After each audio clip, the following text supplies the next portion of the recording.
proud to work with these men. They're amazing. And they are the feature tonight. Marlon is sick and he can't be here. However, he is here. He's here in his Rubik's Cube. That's right. So he is here on stage in his Rubik's Cube. And we love you, Marlon. Yeah. That accurately describes him, actually. Square.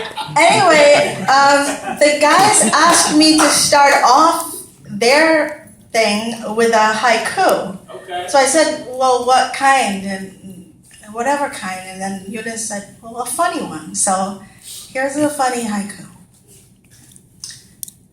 Sex with the lights on.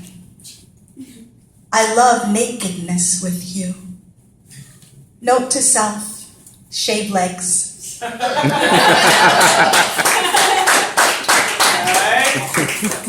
Anyway, without further ado, ladies and gentlemen, some of my favorite men in the world, Brothers Keeper. Yeah!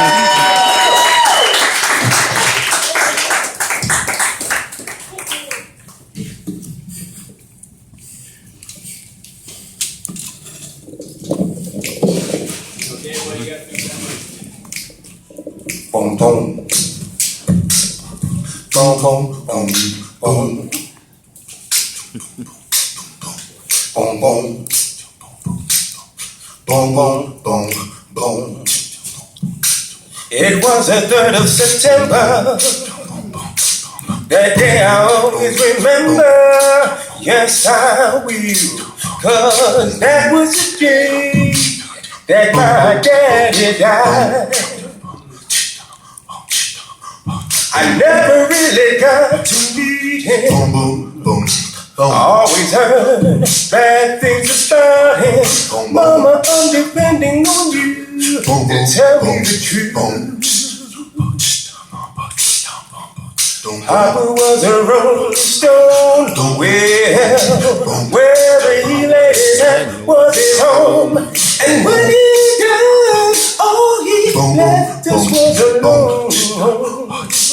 Well, Papa was a rolling stone.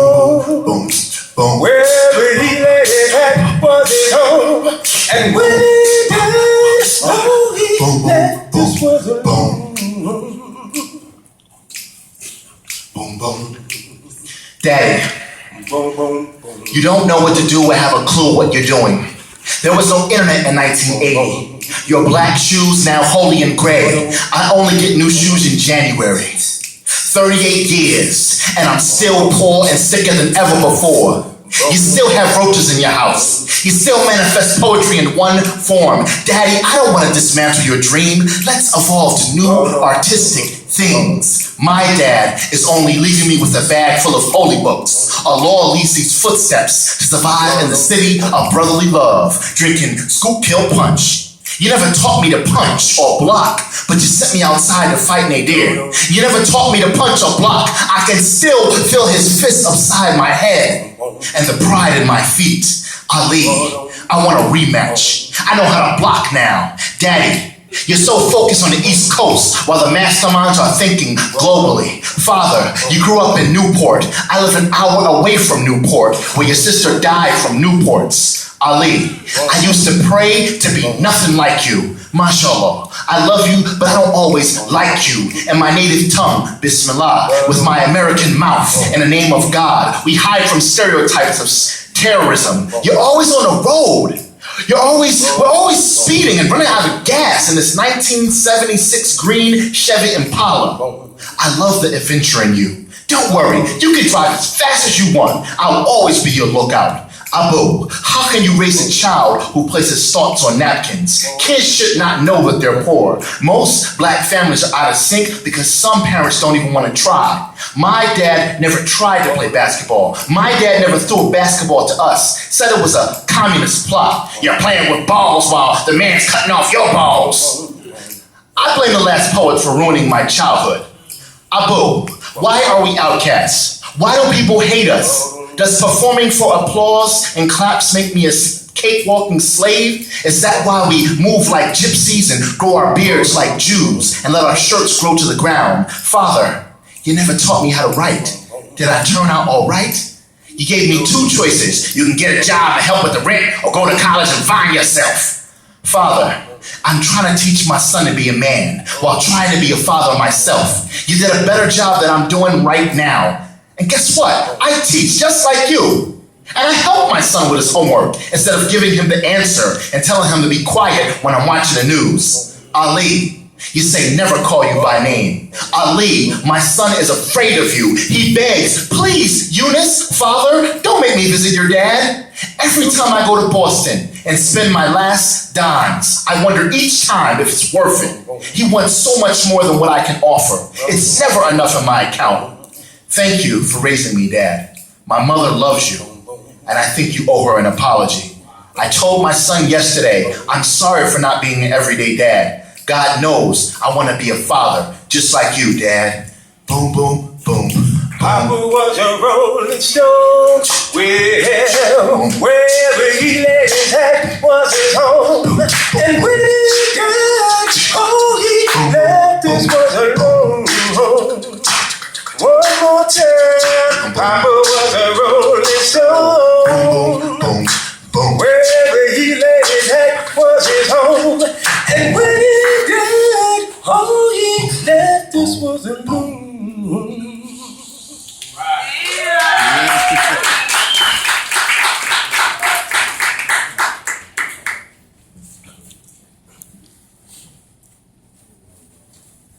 The best part of being a father was getting off work, walking through the front doors, and being greeted by my daughters. Before I could put my bags down, "Daddy, Daddy," they would scream, leapfrogging up into my arms. We huddled together like a football team because group hugs made us strong.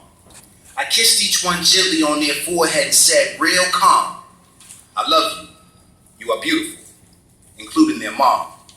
After homework and snacks, we acted silly as we played. They'd pull my finger, I'd pass gas, they'd call me Stinky Daddy. But in the end, we all would laugh.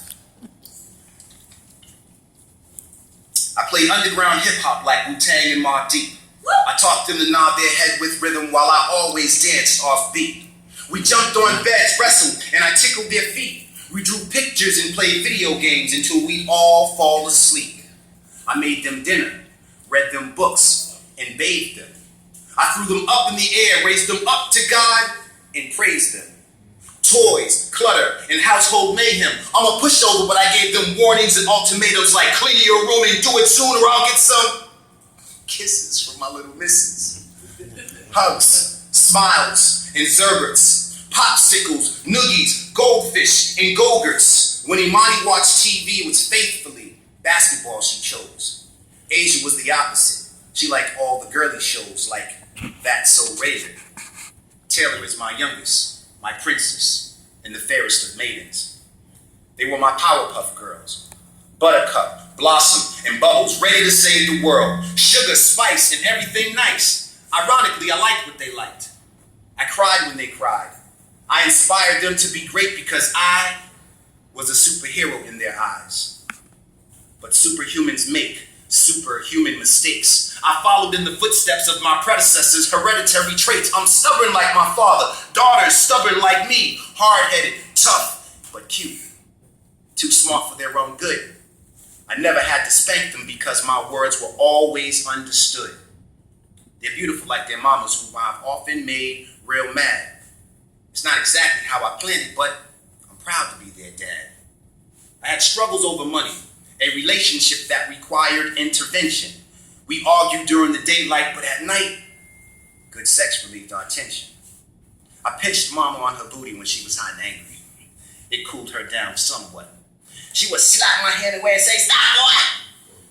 Then she would slap me on my butt. Now, makeup loving was always great. Late or early evening, morning, noon, and sometimes even a naked nap time spoon. But I digress from the best part, like holidays, birthdays, and vacations. Puberty, proms, and graduations. Family, children, and a college sweetheart who was supposed to be my wife. Tanisha, Imani, Asia, and Taylor are the best part of my wonderful life. As a young, foolish man, I sought wisdom, and hopefully, I got smarter. But to a father growing old, there is nothing dearer than my daughters.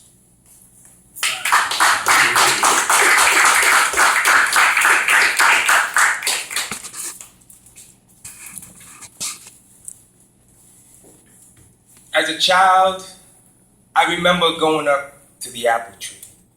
You know, the one up on the hill. How I wish that I could pluck the most beautiful fruit that I can get my hands on. Too short to reach and too young to know any better, God told me to wait. From a distance, I would just stare at her, wondering what she even tasted like. Oh, there were others just laying on the ground that somewhat resembled her, but they all lost their coating.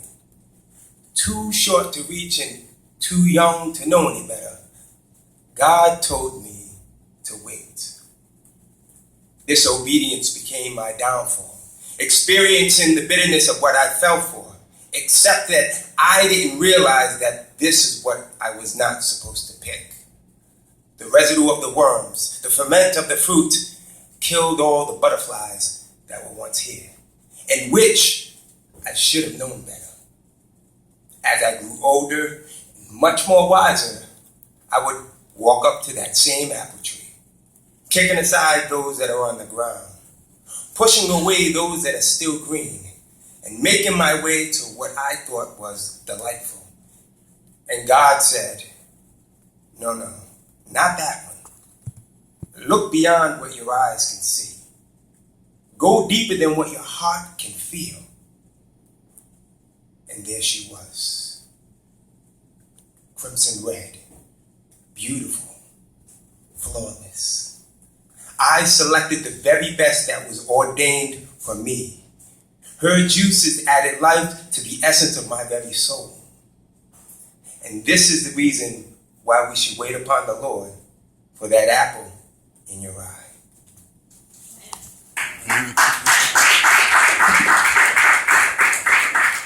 So what happens when you don't listen to Lawrence's advice?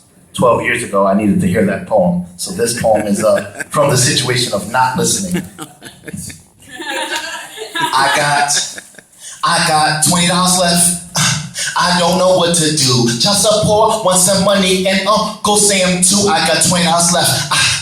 I don't know what to do. Child support wants some money and Uncle Sam too. I got $20 left.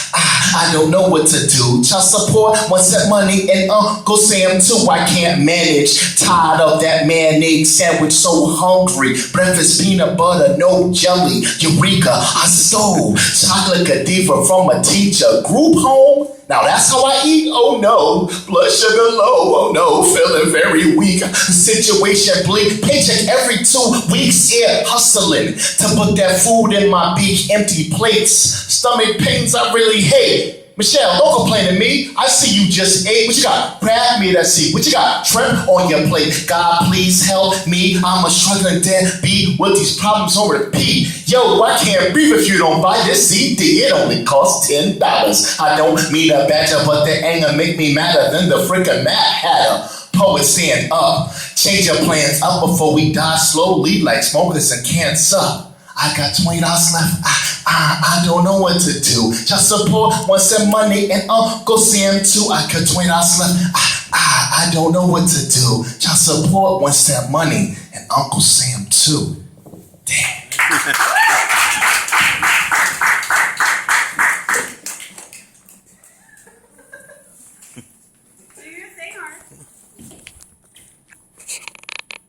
Doesn't really matter, Mom. So why add on? A new attachment in 73 because you was building me. See, I want to do it, but I'm scared. Laying here curled up, feeling like I'm unprepared. Where in your world is there a place for this black kid? I know I'm black. I can feel it in my cartilage. Ought to be his namesake, pops on the down low, talking to grandpa, giving him the elbow. It's a boy. One son for this junior. I was the third. Waiting in this womb of triple stage darkness, talking this baby talk. When will I walk? Or will I walk? Don't spark a cigarette, put it back, please, Ma. Earth, Wind, and Fire couldn't tell me the reasons. The reasons that we're here, the reasons that we feel our feelings won't disappear. Oh, Damn, that was a close one. My father would have had a fit if he'd known my mother smoked a cigarette, cause I'm his pride and joy growing on her pelvis. Halfway there, but outside is where my hell is. Every morning, mommy reads me the paper. Black kids murdered. I wanna be safer than the next door's neighbor's little youngin' who was hung in a tree by some bandits. I'm being candid for wrongs that I never saw, cause in your real world, kids are killed by the law. I'm safe and sound for 9 months of the year, but born dead. I guess I'm heading out of here.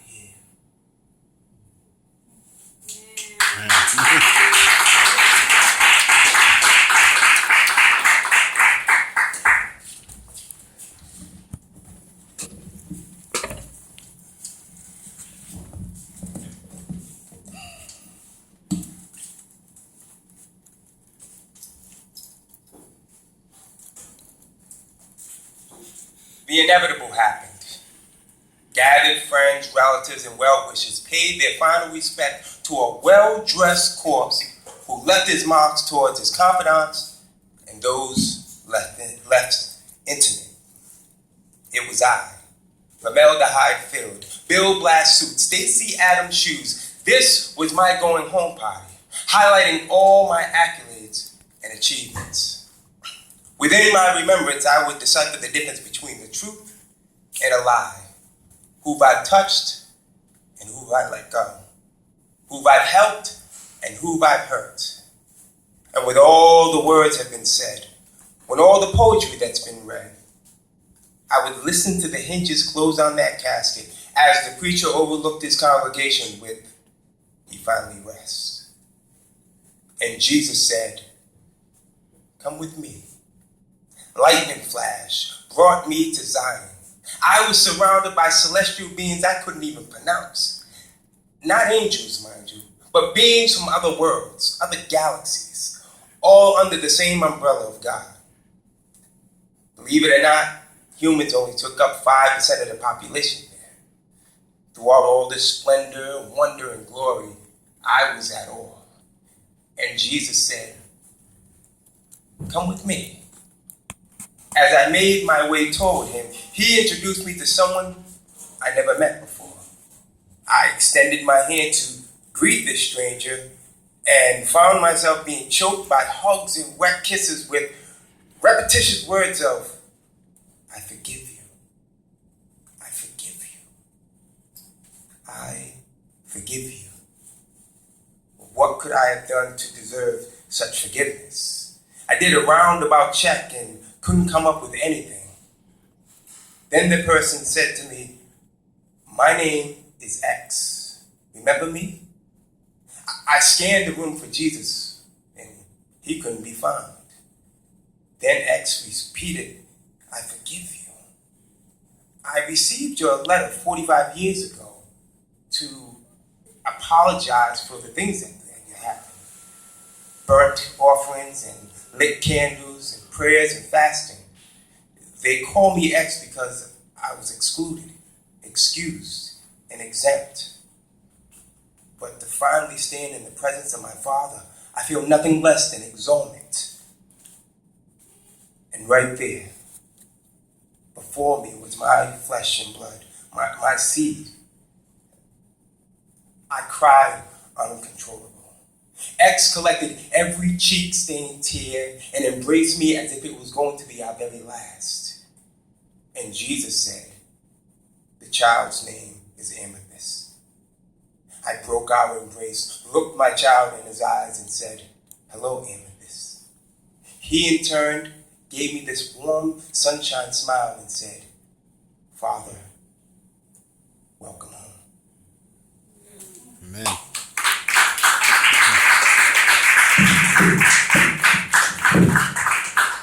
Damn microphone.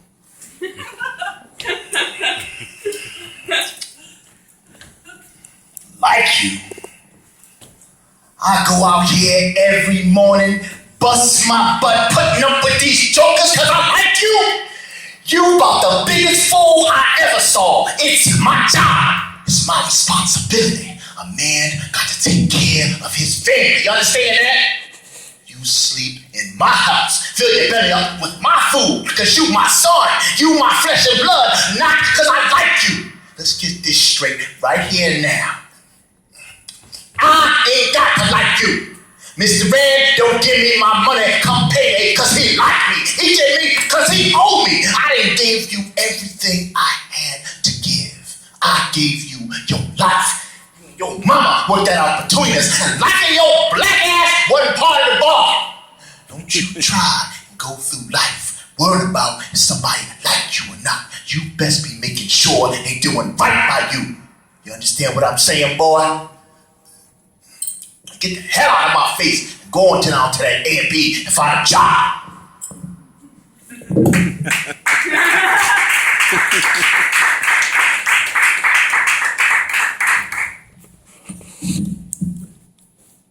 So what I realize with most people, particularly our boys, is that there's not many of us who like to read anymore. And I think it does a disservice to ourselves and particularly the education as we develop for those who don't like to read. So I wrote this piece for all my young men that I work with in the Boston public school systems in hopes that they would pick up a book one day. Because many of them come from single parent homes where the mother is holding it down. And then they come to a school system where there's less than 6% black male teachers. So they get in trouble for being boys. I am an author, using unique patterns of speech, street lecturer, charted with the task. Teach the students the shift within historical movements, civil rights to pro-life. I am a Martin Luther King of a Blue Hill Avenue, black cat on a hot tin roof, staring at the sky, wondering why in Toni Morris's novel, Piccola wanted the bluest eyes. I'm a multifaceted wordplay fanatic. I got that abracadabra poetic magic. Some drag on fantastic, extinct like dinosaurs, Jurassic. Now my style is all scholastic. I'm an intellectual acrobatic. I will backflip 6 days, resting on the Sabbath. I'll engulf you like a Mexican coast. Embrace these spoken words. I am the alchemist on a personal legend, searching for treasure, protecting my herd. I'm that last nerve pincher, bench pressing stress from my hairy chest. From the Northeast coast, I am a Patriot fan who wears red socks. I've shadow boxed with lighter shades. I'm a re-inspired, retired fighter, standing at the scratch line, holding my favorite book by Maya Angelou's son, Guy Johnson. My art attacks you through part 2. Echoes, echoes, echoes of a distant summer. I will arrest you, police your poetic license. My beef is bison injected hot. Molten rock lava. Some of them, they more like an iced cup of Java. Pray to the Holy Father, a black from the bean talks. Caffeine for those who daydream when they sleepwalk. Wake up, this is school on Sunday. No class. Ooh, ooh, ooh, put your hands down, the answer is, don't ask. At night, I write on the round table. I hit up poetry jams a lot. I'm that undercover, peanut butter, loving brother. Parable of the sower. I am Octavia Butler, spreading my earth seed. God is change. All you have to do is read my lips. Now it's instant gratification. The moment I open my mouth and words come out. Fall to your knees like a peasant, then unwrap my gift of gab. It's a present. My strategy is break down physical anatomy, then enter through the central nervous systems of my victims. I'm a genius with intravenous meaning to this logic. I see the big picture, but some are stuck on microscopic. Now I'm the topic of a girl's conversation. We can drop that. No comment. Articulate. Try to hang with my slang and get lynched. Strange fruits turn the color purple when detached from the roots. Now the truth is, a hero ain't nothing but a sandwich. So I brandish outlandish rants while sycophants bow to authorities. East to Cornell West, race matters. I speak bluntly. Ask Rufus Scott, the jazz drummer from the novel Another Country. I am that spook who sat by the door. I am Othello amongst this army of poets. I want more. I'm a leader of a new school, but you can call me Daddy Cool, because the last words are for fools who haven't said enough.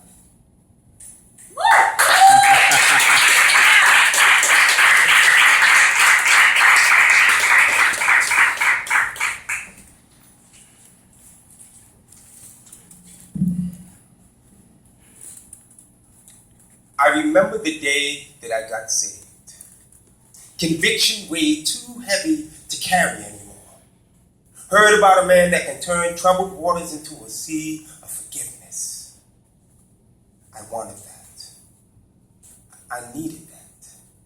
Now I stand before you guilt-free from yesterday's iniquity, and it feels good.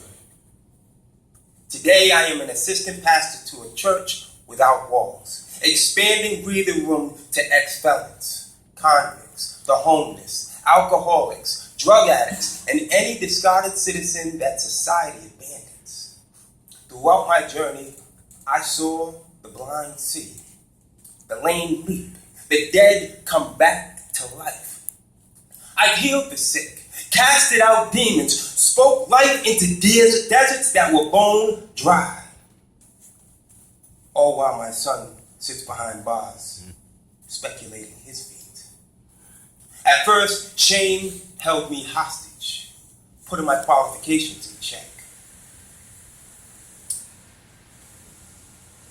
Condemnation tattooed my soul to question my eligibility as a father.